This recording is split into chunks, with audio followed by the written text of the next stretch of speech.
तो एक बार फिर से आज हम हिंदी व्याकरण में समास को लेकर आए हैं। तो बच्चों, आज हम समास क्या है इसका परिचय प्राप्त करेंगे। तो सब तैयार है ना? चलो ठीक है। तो जितना भी व्याकरण हम पढ़ रहे हैं, देख रहे हैं, समझ रहे हैं, उन सबको हमने क्या करना है, नोटबुक में लिखना है। 200-150 पेजेस की एक नोटबुक बनाई है और आपने जितना भी व्याकरण है वो सब लिखना है। वो सब समय पर अपने को दिखना चाहिए, काम आएगा। लिखा हुआ रहता है ना, वो कभी भी हमको हमारी समस्याएं दूर कर सकता है, उसका निराकरण हो सकता है। इसलिए सभी व्याकरण आपको लिखना ही है। चलो ठीक है, चलो आगे हम देखेंगे। सबसे पहले समास विग्रह तथा उसके प्रकार। नाम सुना होगा समास, पाठ्य पुस्तक के पीछे व्याकरण दिया हुआ है समास। तो प्रश्न चौथे में 3 नंबर में प्रश्न आता है और 1 अंक का आता है।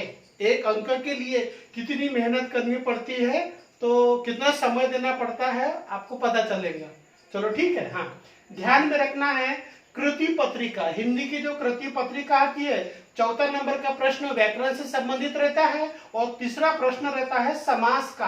आपको क्या करना है, एक सामासिक शब्द दिया जाएगा, एक शब्द दिया जाएगा, उसका क्या करना है, आपको विग्रह करना है और उसका प्रकार लिखना है और 1 अंक बटोरना है। चलो ठीक है, देखते हैं। प्रश्न, निम्नलिखित सामासिक शब्दों के विग्रह कर उनके नाम लिखे। यहाँ पर कुछ सामासिक शब्द दिए हुए हैं, हमको आइडिया क्या है उसके लिए मैंने आपको दिया है, तुम्हारे समझ में आ जाएगा इसलिए। तो यह है सामासिक शब्द। देखिए, यह है सामासिक शब्द, 2 शब्दों से मिलकर बने हुए हैं और उनका ये विग्रह हुआ है और ये उनके प्रकार हुए हैं। ठीक है, तुम्हारे ध्यान के लिए। तो सप्त सरिता, 7 सरिताओं का समाहार, द्विगु समास। चिड़ियाघर, चिड़िया का घर, तत्पुरुष समास। त्रिदल, 3 दलों का समाहार, द्विगु समास। भरपेट, पेट भर के, अव्ययी भाव समास। पीतांबर, पीत है अंबर जिसका, बहुब्रीहि समास। महात्मा, महान है जो आत्मा, कर्मधारय समास। कमल नयन, कमल जैसे नयन है जिसके, बहुब्रीहि समास। गोसूत, गाय का सूत, तत्पुरुष समास। समझ में आ रहा है ना? ये सामासिक शब्द, ये विग्रह और उसके प्रकार। एक बार फिर से आगे का देखेंगे। अनश्वर, अनश्वर, अनश्वर नश्वर नहीं, तत्पुरुष समास। भाई भतीजा, भाई और भतीजा, यह द्वंद्व समास है। हाँ, द्वंद्व, ये प्रिंटिंग मिस्टेक है। द्वंद्व, द्वंद्व समास। प्रतीक्षा रथ, प्रतीक्षा में रथ, तत्पुरुष समास। ऊर्जाहीन, ऊर्जा से हीन, तत्पुरुष समास।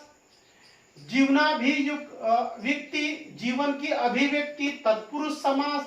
नाकामयाब, कामयाब नहीं, तत्पुरुष समास। अनासक्त, आसक्त नहीं है, तत्पुरुष समास।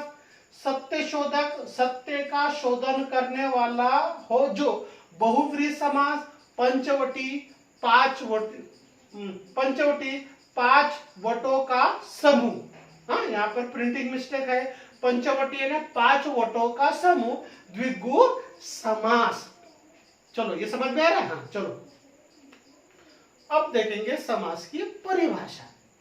जब 2 या 2 से अधिक आपस में संबंध रखते हैं और एक नया शब्द तैयार करते हैं, वहां पर समास होता है। संधि अलग है, समास अलग है। एक वर्ण और दूसरा वर्ण आते हैं, शब्द तैयार करते हैं, वहां पर संधि होती है। वर्ण का मेल वर्णों से होता है, वहां पर संधि होती है। लेकिन समास में क्या होता है, एक शब्द का मेल दूसरे शब्द से होता है, वहां पर सामासिक शब्द बनता है, वो कहलाता है समास। देखो उदाहरण के लिए, राजा का पुत्र, राजा और पुत्र दोनों एक साथ आ गए, क्या हो गया, राजा का पुत्र, दोनों शब्द एक साथ आ गए ना, तो क्या बन गया, राजपुत्रो। तो ये क्या हो गया, समास हो गया। ये उसका विग्रह हो गया, ये उसका अर्थ हो गया और ये हो गया समास। आगे समझ में? हाँ चलो, रसोई घर, रसोई के लिए घर, रसोई घर। मुख कमल, कमल जैसा सुंदर मुख, मुख कमल। 10 शीर, 10 है सिर जिसके वह रावण, 10 शीर। प्रतिधन दिन, हर दिन, प्रतिदिन। समझ में आ गया? ये क्या है? संधि विग्रह, ये है उसके अर्थ और ये उसका समास। ठीक है। ऊपर अलग अलग शब्दों को मिलाकर नए शब्द बनाए गए हैं। इस मेल को और मेल से बने शब्दों को समास कहते हैं। मैंने आपको बताया, जब दो शब्दों को परस्पर मिलाया जाता है और उनके बीच के कारक चिन्ह, उनके बीच में कारक चिन्ह रहते हैं, का, के, से, में, लिए, जो कारक चिन्ह है वो हटा दिए जाते हैं और वो एक नया शब्द बनता है, वो कहलाता है समास। समास के प्रमुख रूप से 6 भेद है, 6 प्रकार है। अव्ययी भाव समास, तत्पुरुष समास, कर्मधारय समास, द्विगु समास, बहुब्रीहि समास और द्वंद्व समास। ठीक है। ये जो द्वंद्व है ये मानक शब्द नहीं है, ये पुराने टेक्निक से लिखा है, लेकिन वो क्या है, मोबाइल में कुछ करेक्शन के रहने की वजह से ये ऐसा आया है। ठीक है। किताबों में दूसरे प्रकार से मिलेगा तुमको। तो ये 6 प्रकार है। हम 6 के लक्षण देखेंगे, उदाहरण देखेंगे। चलो देखते हैं। सबसे पहले अव्ययी भाव समास।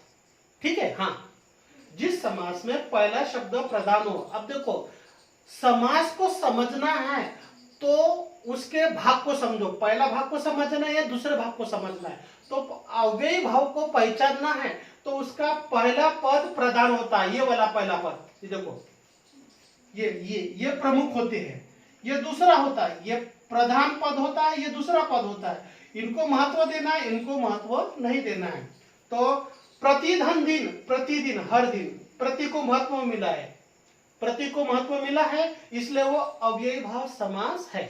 ठीक है। आरण्य समझ में बच्चा? हाँ ठीक है। दूसरा आजन्म, आ को महत्व मिला है, आजन्म, जीवन भर। प्रतिधन कुल, प्रतिकूल, इच्छा के विरुद्ध। हाथ धन हाथ, हाथों हाथ, एक हाथ से दूसरे हाथ। जिस समाज में पहला पद प्रमुख होता है वो कहलाता है अव्ययी भाव समास। आगे समझ में? हाँ चलो दूसरा देखते हैं। दूसरा है तत्पुरुष समास। हाँ चलो दूसरा देखते हैं, तत्पुरुष समास। ये प्रिंटिंग मिस्टेक है यहाँ पर, तत्पुरुष समास है। ठीक है। जिस समास में दूसरा पद प्रधान होता है। अव्ययी भाव समास में क्या हुआ बच्चों? पहला पद प्रमुख है, लेकिन तत्पुरुष समास में दूसरा पद प्रमुख है। ये वाला कुमार, कड़ी, भीत, कृत और बीती, ये पहला पद है। राज, हर, भय, तुलसी, आप, ये पहला पद है और उसके पीछे का दूसरा पद है। तो दूसरे को महत्व देना है, वो तत्पुरुष होता है। राजा का कुमार, कुमार को महत्व मिला ना, तो राजा को कुमार। हाथों के लिए कड़ी, भय से भीत, तुलसी के द्वारा किया हुआ, अपने पर बीती, दूसरे को महत्व देना है, वहां पर तत्पुरुष समास होता है और कारक चिन्ह लुप्त हो जाता है। तत्पुरुष समास में कारक चिन्ह रहते हैं। कारक चिन्ह के बारे में हम देखेंगे अगले वीडियो में। तीसरा है कर्मधारय समास। जिस समास के दोनों शब्दों को विशेषण और विशेषण का संबंध हो। अब उसमें 2 पद रहेंगे कर्मधारय में। हरीश में 2 ही रहते हैं, समास में हरीश में 2 ही रहते हैं, लेकिन इसकी अगर पहचानना है, इसकी अगर ट्रिक है तो कैसा है? पहला विशेषण होता है, पहला विशेषण होता है और दूसरा होता है विशेषय्य। भला मानुष, भला मानुष। नीलकमल, नीला कमल। पुरुषोत्तम, उत्तम पुरुष। अगर समझ में? पहला विशेषण होता है और दूसरा विशेषय्य होता है। फिर दूसरा है उपमेय और उपमान। चरण कमल, कमल जैसे चरण। पुरुष सिंह, सिंह जैसा पुरुष। चंद्रमुख, चंद्रमा जैसा मुख। विद्याधन, विद्या रूपी धन।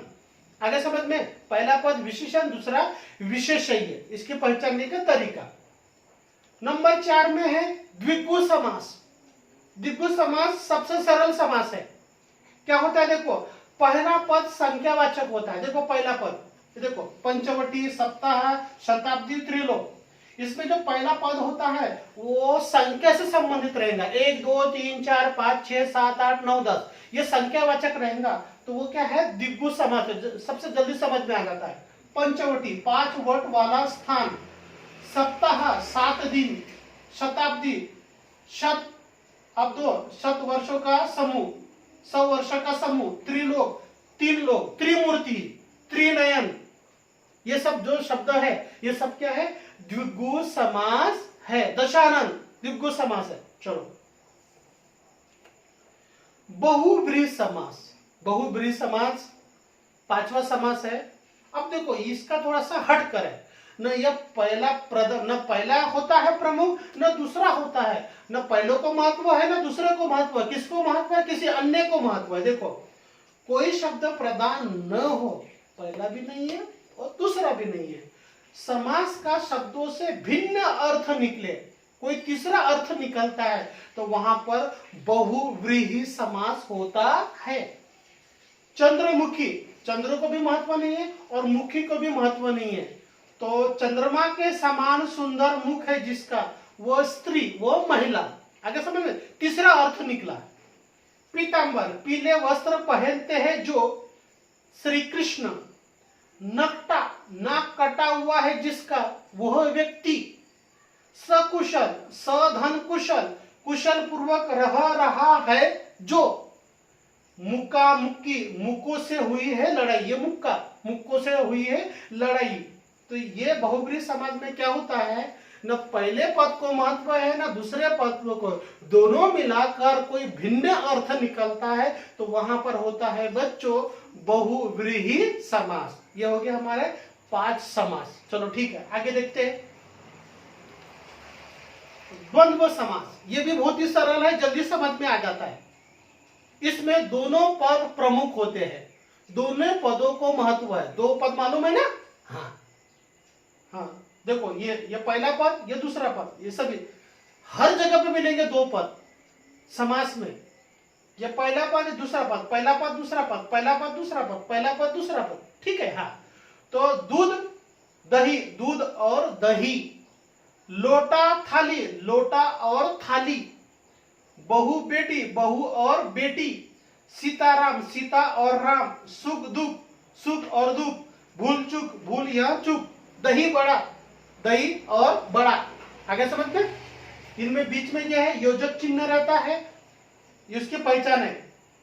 बीच में योजक चिन्ह रहता है कभी कभी, और दोनों पद प्रमुख रहते हैं, वो कहलाता है द्वंद्व समास। चलो हो गया, आगे समझ में। चलो अब देखेंगे स्वाध्याय, बहुत ही सरल है। आपको क्या करना है, समास का प्रकार करना है, विग्रह करना है, शब्द का विग्रह करना है। परीक्षा में आता है, ये भी 1 अंक का है। विग्रह करना है, इसका प्रकार लिखना है। तो चिड़ियाघर, ये आया हुआ इसके अंदर, चिड़ियाघर, इसका प्रकार, इसका विग्रह करो और प्रकार बताओ, जल्दी बताओ। सभी बच्चों को बताना है। जब आप ये वीडियो आप देखेंगे तो सभी बच्चों ने गेस करना है, स्वाध्याय में कल्पना करनी है कि उत्तर कौन सा हो सकता है। चलो कर लिए, चलो देखते हैं। चिड़िया का घर, प्रकार तत्पुरुष समास। जम रहा है ना? हाँ चलो ठीक है, आगे देखेंगे। दूसरा, रात धन रात। रात धन रात का क्या होगा, ऐसा प्रश्न आएगा, ऐसा उत्तर लिखना है आपको, ऐसे ही चौकट में। हाँ चलो देखो, विग्रह देखो। रातों रात, ये अव्ययीभाव समास होना चाहिए। हाँ बराबर है, क्योंकि पहले पद को महत्व है। अव्ययीभाव समास में पहले पद को महत्व है। चलो ठीक है, आगे। नंबर 3, महादेव। क्या, कितना बड़ा नाम है वो, महादेव। ठीक है ना? चलो इसका विग्रह करो, यहाँ पे जल्दी करो, गलत रहेगा तो चलेगा। वीडियो पॉज कर देने का, वीडियो पॉज कर देने का, रोक के रख देने का, जल्दी जल्दी आगे नहीं जाने का, कुछ तो भी सोचने का आपने। चलो सोच लिया? हाँ चलो देखते हैं। महान देव, भगवान शंकर को कहते हैं महादेव। तो इसमें महत्व किसको मिला मालूम है? पहले पद को है जो विशेषण है, दूसरा क्या है? विशेषण है, इसलिए कर्मधारय समास। चलो नंबर 4, यहां पर हमारा समास का कक्षा परिचय समाप्त होता है। तो अगले वीडियो में हम जल्दी से जल्दी उपस्थित होंगे। तब तक आपको क्या करना है? सभी वीडियो को लाइक करना है, शेयर करना है, कमेंट्स करना है, और जो घंटी है उसको क्लिक करनी है ताकि मेरे नए वीडियो आपको जल्दी से जल्दी प्राप्त होंगे। चलो ठीक है।